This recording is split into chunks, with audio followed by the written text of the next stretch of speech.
With more than 100 years of experience, Mitas is one of Europe's leading motorcycle tyre brands. Whether you ride on the trails, enduro, on the road or on adventures, Mitas have the tyres for you. If they're good enough for the likes of Chris Birch and Paul Tarris, they're good enough for me and our Noel. For more information, go to mitas-moto.com. Go the distance with Mitas tyres. Hello and welcome to the Trail and Adventure Motorbike Podcast with me, Clive Barber.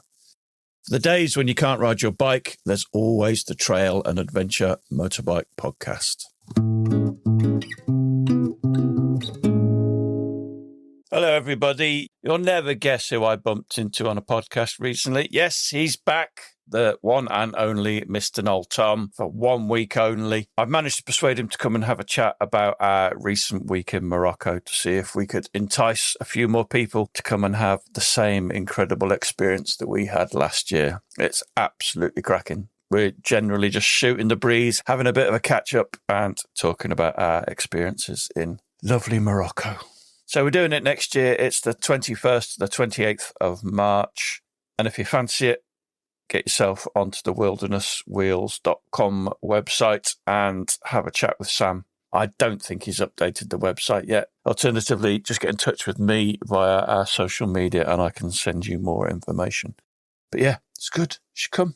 Right, let's get on with it.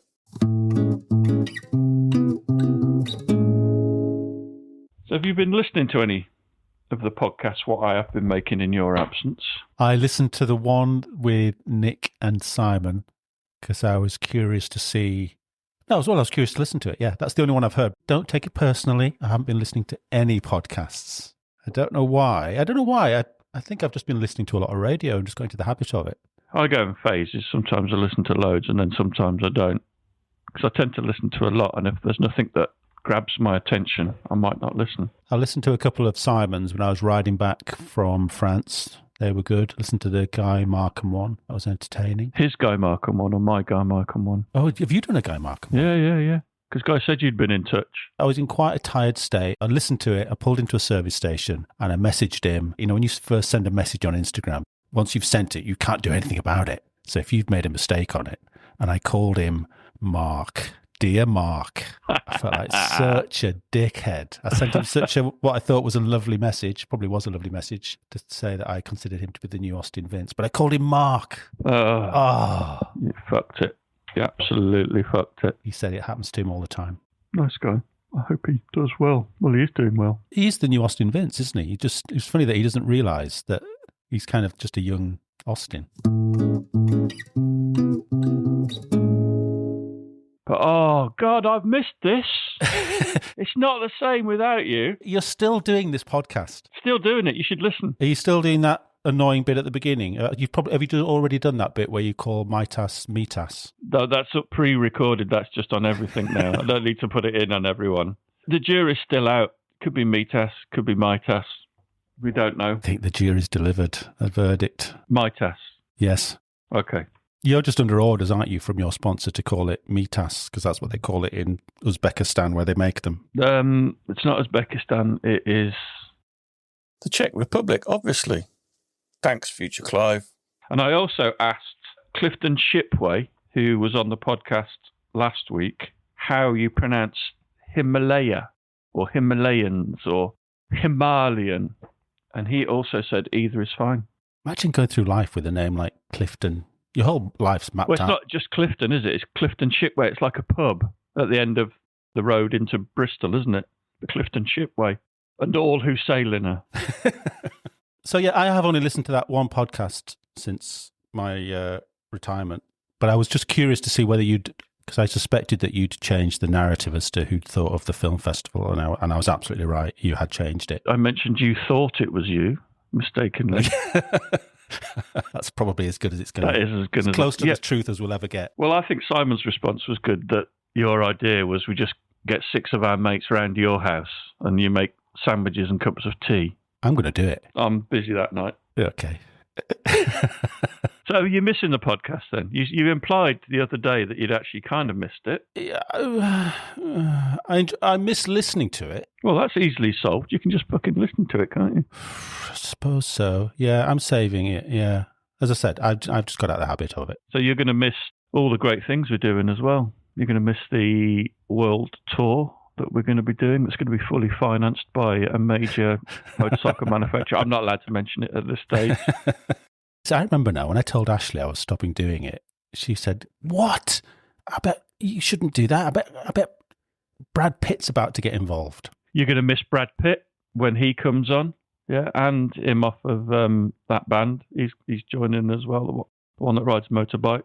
How have you found it? Have you found it easier to organise and navigate and run? It's a lot easier to organise without having to fucking work around you, that's for sure. Yeah, I thought you'd say that. No, I can't do that day because I've got to stay in and count my tea leaves. The kind of thing that you used to come out with. It never happened. I've missed doing that impression. Do you know what? I'm actually really proud of what I have done. I was really quite nervous about doing it on my own. But then I did a few sort of slightly different things. I did the Mary Sevier one, which was kind of an interview, but it was quite a different setup. I did the one then with Mark Wales at the Royal Enfield Design Centre with Lester Harris, which was a highlight for me, getting to meet Lester Harris. So those two kind of were quite different anyway.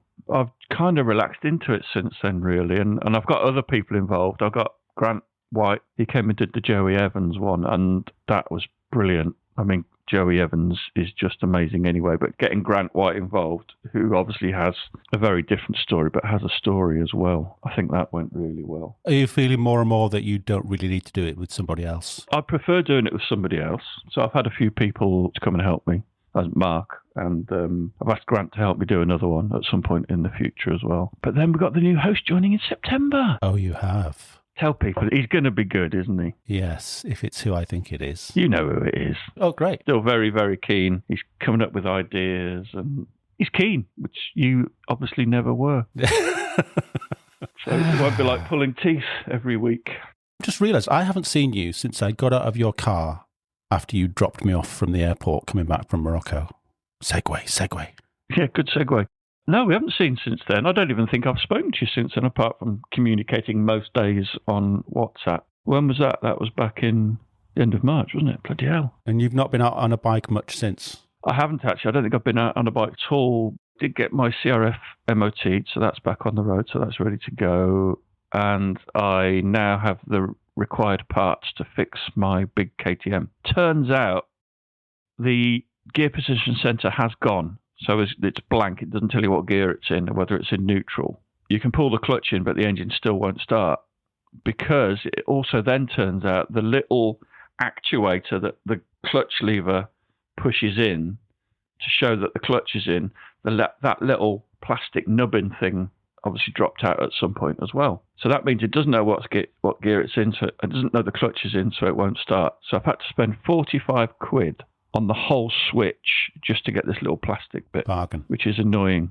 But you're glad you've sussed it yourself. It's very rewarding, isn't it, get to the bottom of these little things? I say I've sussed it myself. I've got a KTM WhatsApp group with Seats and Biker Ed, who both ride big KTMs and small KTMs, called Bloody KTMs. We actually worked it out together. They had the same issue? They hadn't had that issue, but that was one of the things they suggested I check. I was pulling the clutch in and out. It's like normally you hear a clicking, don't you, with the little switch, the micro switch. And I didn't hear that, so I kind of pulled the lever off and had a look. Quite often it happens, apparently, if you've got aftermarket levers, which I have.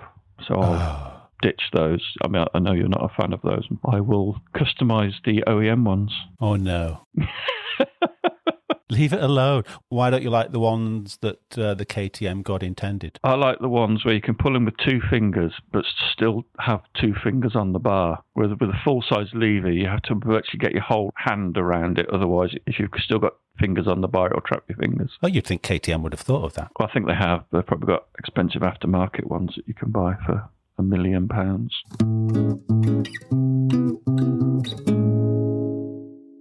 Yes, so Morocco. That's why I wanted to talk to you, to get your reflections on Morocco. So we went there in March 26, and I was quite worried because initially the idea was we have two rides. We have a dirt bike ride, so you head off on the pistes, and a road ride, so you head off on the roads. And both are glorious in Morocco. You can have a lovely time doing either. But then, because we'd advertised the event fairly late, in total we were 11 people, I think, and nobody wanted to go on a road bike. So I only found that out fairly late. And I think I only told you a few days before the trip was due to start. And I'm thinking, this is going to be everything Noel hates. He's not going to want to ride a KTM Enduro. He hates doing organised tours. He's gone off trail riding. He doesn't like flying because, I don't know, ecology and stuff. And you generally don't like people, do you? So there was a load of new people for you to be... And when you list those things, all of those things are true. I know. I don't feel like even... Because I think you're about to go on and say that wasn't the case, but I still feel like all of those things are true, weirdly. Yeah, But... Listen, you ended up very kindly agreeing... Oh, hang on.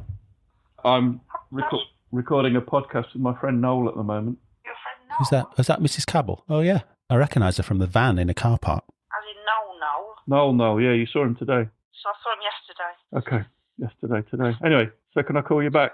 Yeah, okay. Goodbye. Bye-bye. So, you very generously agreed, because you were given the option, well, you can go off on a road bike, do your own thing, and we'll meet you for lunch or meet you at the end of the day. Would have been wrong. But you very magnanimously agreed to come and ride with the rest of us. And yeah. You seem to have a really good time. It was dreamlike, the whole thing. If I didn't have photographs that proved that it happened, it would feel like it was all just a bit of a weird dream. Because it was just incredible, wasn't it? I've been to that area a few times, so I felt like I knew where I was a little bit, even though I've just sort of passed through it twice. But I knew where I was in relation to the mountains and the desert. But still, I saw things that I hadn't seen at all on previous trips. You kind of imagine that the Atlas Mountains are almost like the Pennines, but just in that it's just a string of a mountain, it's just a line of mountains. But actually, once you get into them, they just seem to go on forever, don't they? There were bits where I just thought, my God, look at this. It's unbelievable. That's the overall thing for me. I mean, it's 7 days altogether. 1 day of travelling either end and then 5 days of pretty much riding all day. And I just loved every single minute of being out there because the riding is great, the scenery is amazing, and the scenery changes. The nature of the tracks change. We'd go off-piste, wouldn't we? And Sam knew a few little, riverbeds to ride through or some single-track trail that got quite technical. But you always had an option not to do that, which, of course, you can't not do it because of peer pressure. Yeah. That got entertaining at times. I mean, it was like sections of Carl's Diner from the Erzberg when you're literally riding through moraine fields of huge boulders. But it was good fun. It was extremes, wasn't it? Because on the first day, there was those ridges that we rode up. So we got some real height, but we were riding along just ridges that even if you walked along them, you'd feel a little bit precarious because there's a heck of a drop on either side, but you're on a motorcycle. I'm not very good at heights. That was really exciting. So I wasn't expecting that.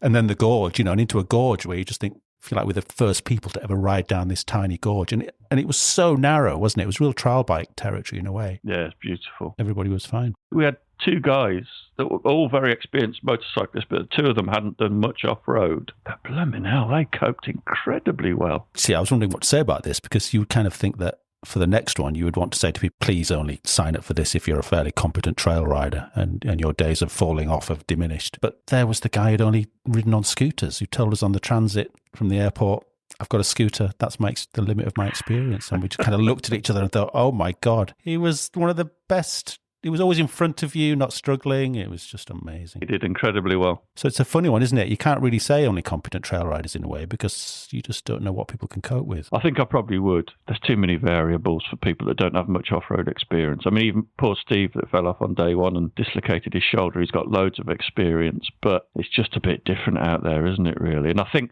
also what we will do, and what we actually did from day 2 onwards, we kind of let the people that wanted to ride quick go off, and then there was a group of us going just a little bit slower behind them, and they'd get to a junction and we'd catch up. So everybody was happy at the end of the day. Accidents always happen on day 1. But I think even 12 months later, you'd remember that and you would sort of make sure that you did accommodate people who did want to go a little bit slower on day 1. Yeah, well, that'll be me. But then again, days 2, 3, 4 and 5, I was having moments when I was just flying as well, and it just felt fine. The thing I didn't expect from the trip was blisters. My crikey, my blisters. On your hands? On my hands, yeah. 5 days solid. God, a month later, I still had blisters. So this is something, were you going to mention this, that we did kind of think at the end of it, actually, this is quite a test of endurance, isn't it? We still, I think, in the advertising, the flyers or whatever, we need to make it fairly clear that you've got to be semi-fit or bike fit, and long days, because we were getting underway by 9, and I think there was at least one night we didn't get until like 9:30 at night. It's a long, long day. That was when I slightly lost my sense of humour that evening, because we were supposed to be following along this dry riverbed. It was like, an even smaller canyon that you could ride along. But because of the weather, it was a river, so we couldn't ride in it. And then it got dark. And then it was like we just had to follow the river to try and find a place we could actually cross the river. I think that was part of the idea, that we did it in the dark. So we didn't sort of enter that riverbed until the sun had set. Yes.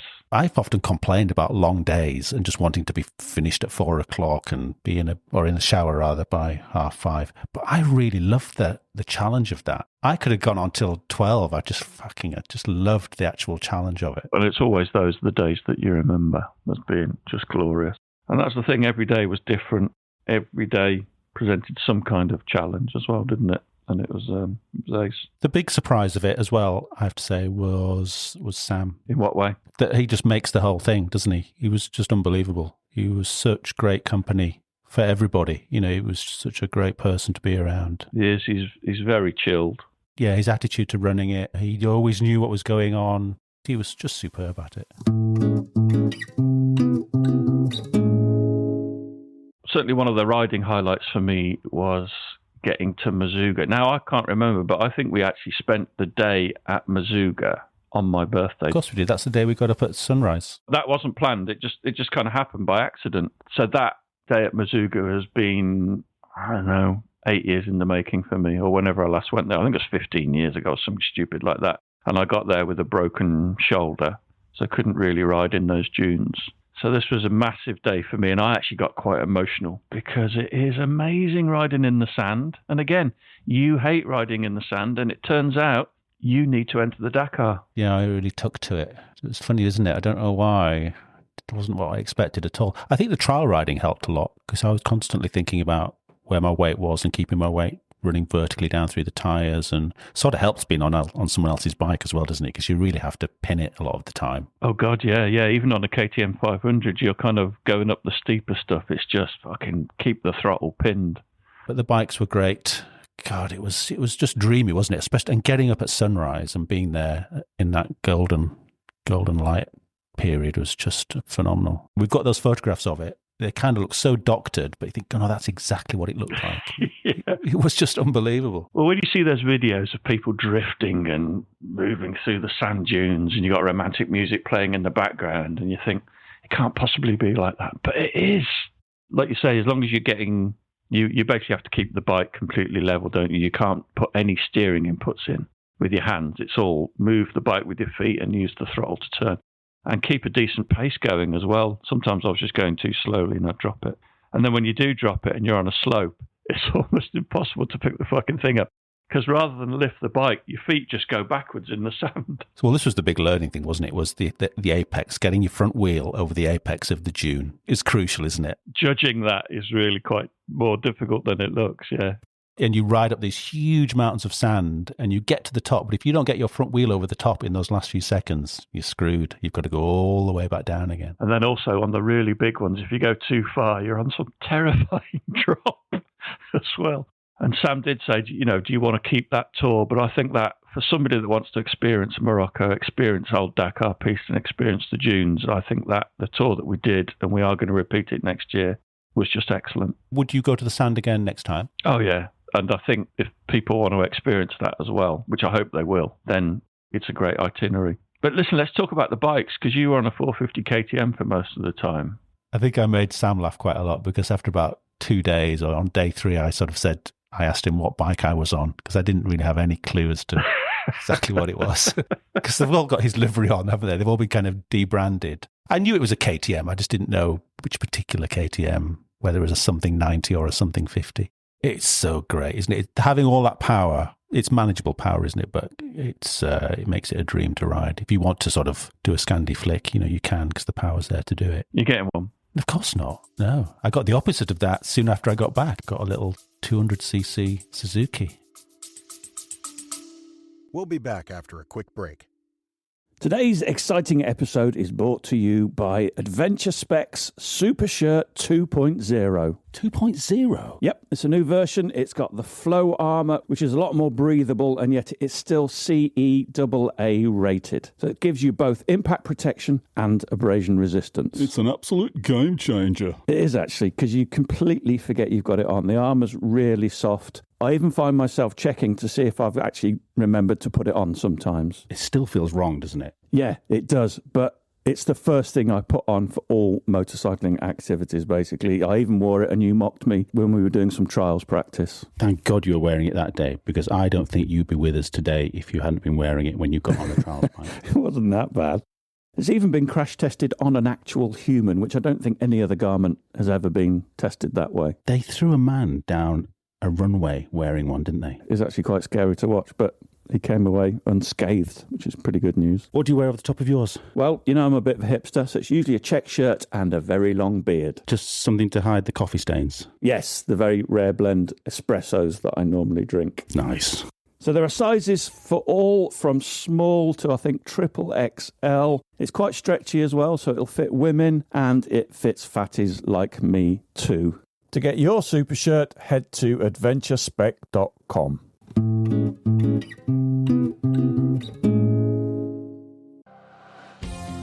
Are you looking to get more out of your rides? Meet Just Ride, the all-in-one riding companion built specifically for motorcyclists.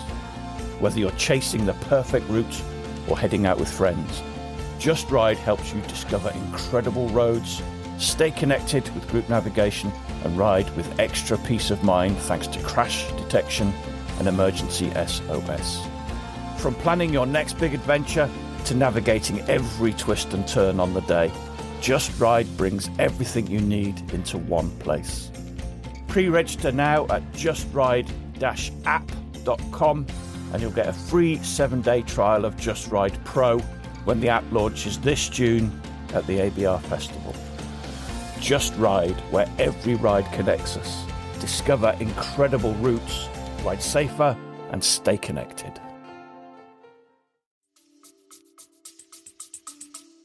Did you go on the Triumph, the new Triumph 450? No.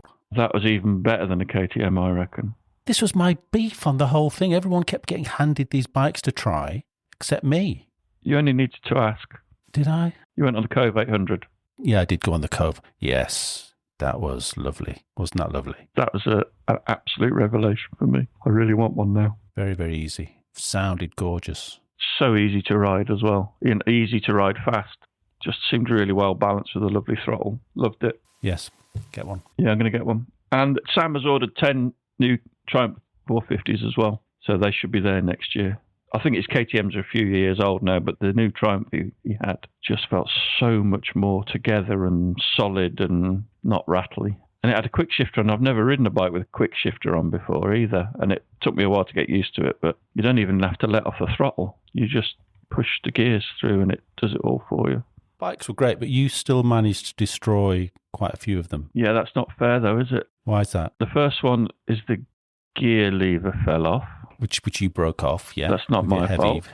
With your heavy foot. And the second one, the fuel pump went, which really isn't my fault either. That happens on every trip, doesn't it? A fuel pump on a KTM.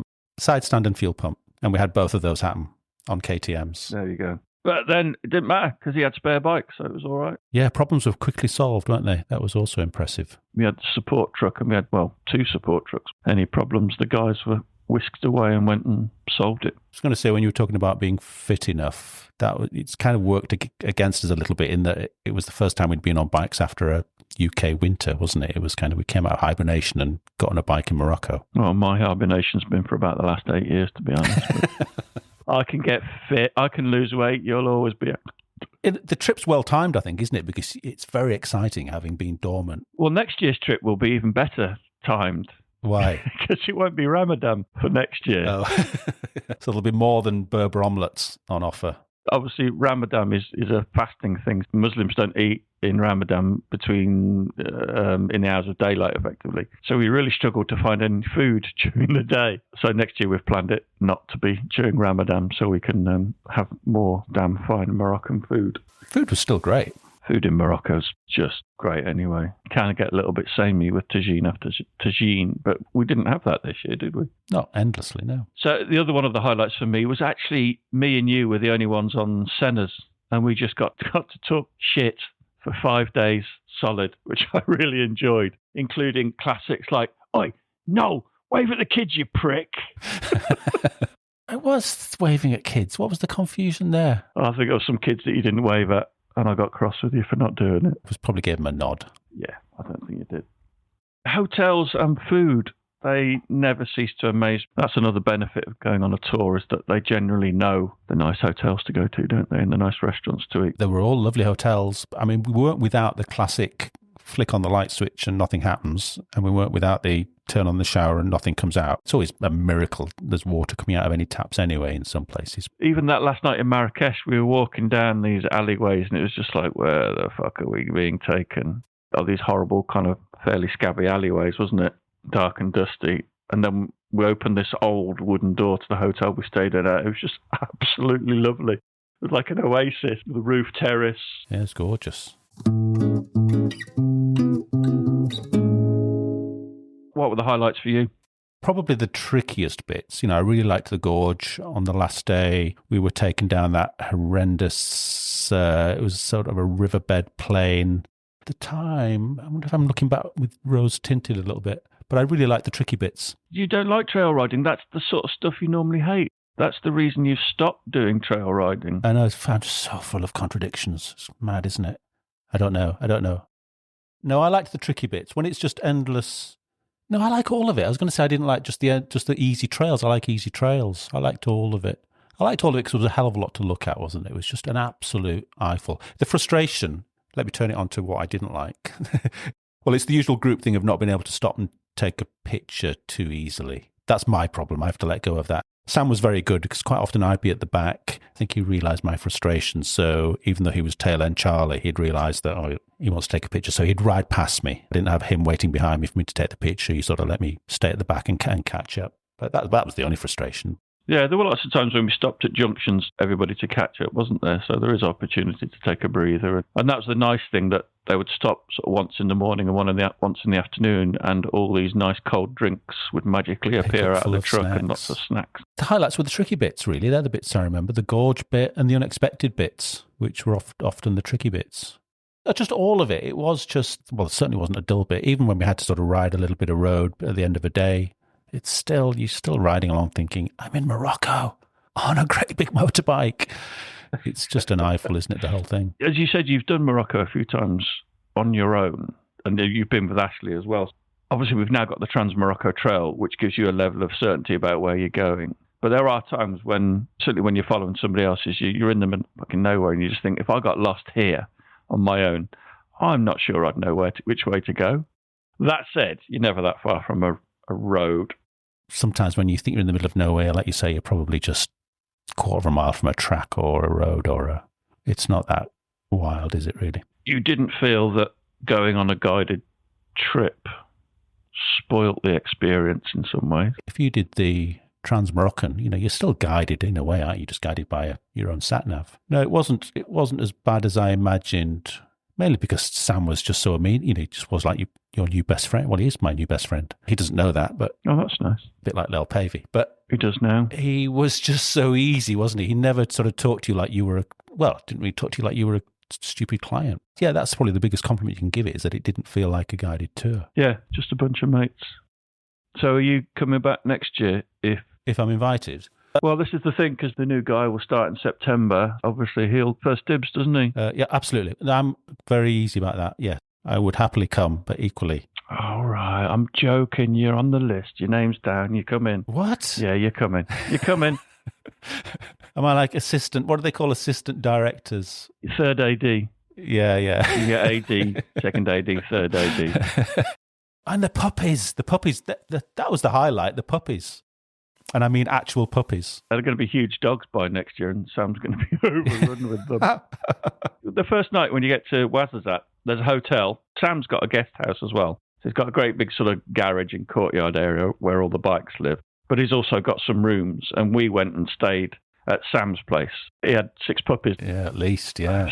So cute. But he described, so it was a street dog that he's taken in. It was funny because he described this dog to us as just a really gentle, lovely, perfect parent, this lovely mother to 6 puppies. But he said, but out on the street, it's the most aggressive to other dogs. Oh, really? Who venture onto its territory, the most aggressive thing ever. And I went out one night, on the last night when they're having a party on the balcony, I just went out for a bit of quiet time in the street, and there was the dog down in the street, the lovely, placid dog, and this other dog comes around the corner, and this dog just went berserk and just tore after it, chased it down the street, and then just wandered back 2 minutes later. Party, you say? Yeah, so we had a bit of a celebration in Ouarzazate once we got back, didn't we? We ate at Sam's and celebrated our amazing trip, and then did the same again in Marrakesh the next night. So yeah, it's just worth saying that we flew into Marrakesh.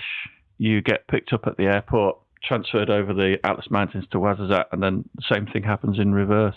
Depending on whether you're coming from London or Manchester, as we did, Sam will arrange transport to and from at the relevant times as well. That transit drive, that's just mind-blowing, isn't it? Because you cross the mountains on all these kind of Top Gear roads. You know, I thought on the first day, if I'd just come for that transit ride in a minibus, then went home again, I'd be quite satisfied. That was such a great trip.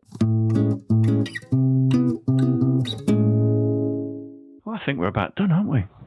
Thanks for coming back. I know you've got a busy schedule, chopping wood, drinking tea. I see you're wearing a Triumph T-shirt tonight. Oh, I love this T-shirt. You might love that T-shirt, but I'm the only person here who can legitimately now wear a Triumph T-shirt. Oh, that lovely Triumph that you got. I bought a lovely Triumph. Tiger Cub Trials bike, isn't it? And I've only brought it up because I just wanted to remind you of the mind-blowing thing that I bought a motorcycle from a man who's owned that motorcycle for 65 years. Wow. I just can't get my head around that. I love the bike, but it did make me feel really bad that you'd actually bought it. Yeah. Rather than somebody that deserved it. I just can't get my head around the fact that he's just been staring at it in his garage for so long. He just knocks everybody else's ownership duration out of the water, doesn't it? Certainly does yours. Yeah. 65 years. I can't remember who I said it to now, but I wish I'd kept every bike I'd ever had. I said it to Chris Northover. You should listen to the Chris Northover episode. That's great. Yeah, I thought that today. Somebody liked a picture of mine on Instagram from yonks ago, and it was a lovely old, it was an Africa Twin that I used to have, and I thought, God, look at that, I would love to have that. And then he'd liked other pictures of bikes that I'd had, and I thought, God, I'd love to still have all of these. Yeah, that's what most people think. But it's room, isn't it? Chris Northover has 43 bikes. Where does he keep them? In a barn. He's got a barn. I think so. If we had the space, we'd probably do it. It's stressful. If you do sell that Triumph, first refusal, please. But now I feel, because I bought it off a man who's had it for that long, you've got to I've got to keep it now. Until you're no longer fit to ride in about 6 years or something. Until I'm 88. You're not going to live that long. We haven't got a proper end to this podcast, so let's think of a way to finish it. Well, did you talk about next year's? Okay, yeah, so me, you, and... So yes, me, you, and... I just said his name, people. I just had to edit that out. So me, Noel, and the new guy are all coming next year. So it's not a woman? Okay, let's try again. So me, Noel, and the new person... Yeah, she's going to be amazing. She's going to be amazing. Are all going next year. There's a date now. You can actually look on Wilderness Wheels website. You can give Sam a call. It's best to ring him and get your name down. Are you going to use some of my amazing reels as publicity? You asked me to save everything I had, which I unusually did. I normally delete everything. Because you did one every day. I asked you to take all of that footage, which was amazing, and make one magic reel out of it. You could do that, couldn't you? Yeah, I could do that, yeah. Or maybe we just have one really long one. But they're only like 60 seconds each, weren't they? You watch 60, but they're actually 90 seconds. Yeah, I got bored. And I don't want to see your stats getting too high. So you could actually make 5-minute film or whatever the maths is. Yeah, I'm not going to do that. Next thing you know, Simon will be asking me to go on his podcast about people that make reels. Oh, no, it's not about people that make reels, is it? It's about people that make films. I have no idea what it's about. Right. Thanks for doing this. You're going to come back another time? Yeah. Well, we should go on a trail ride. Let's go on a trail ride. Am I allowed to go out riding with Julian and all that other gang now? Yes. Thanks, because I never was before. Different gangs for different people. Just fucking weird. Right. Thanks, pal. Okay. See you later.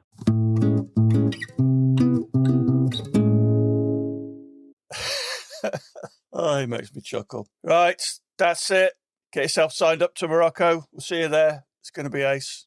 And don't forget, if you're coming to ABR, come and say hello to Sam and I on the Wilderness Wheel stand. Wear your TAMP podcast t-shirt. Get a free buff, which should be excellent sunscreen for the back of your necks whilst you're riding in a very warm country. And got a few other giveaways as well. So come and say hello. If I'm not at the Wilderness Wheel stand, I'll see you in the bar. Right. See you next time.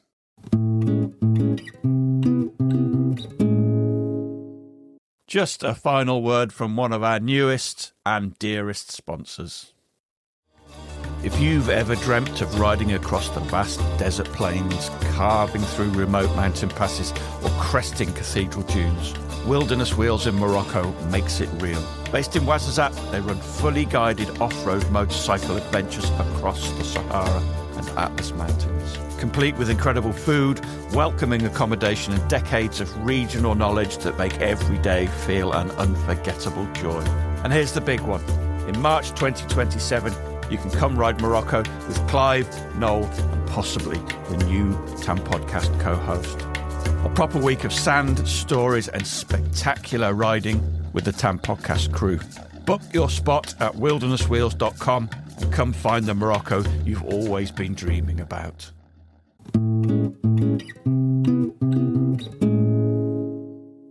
Thanks for listening. We really do appreciate it. You can follow us on Facebook and Instagram, and if you really appreciate what we do, please consider supporting us on either Patreon or Buy Me a Coffee. Links are available on our website, tampodcast.com, where you can also go to our store, that's a shop in English, and buy some branded stuff. Please keep listening and, more importantly, spreading the word.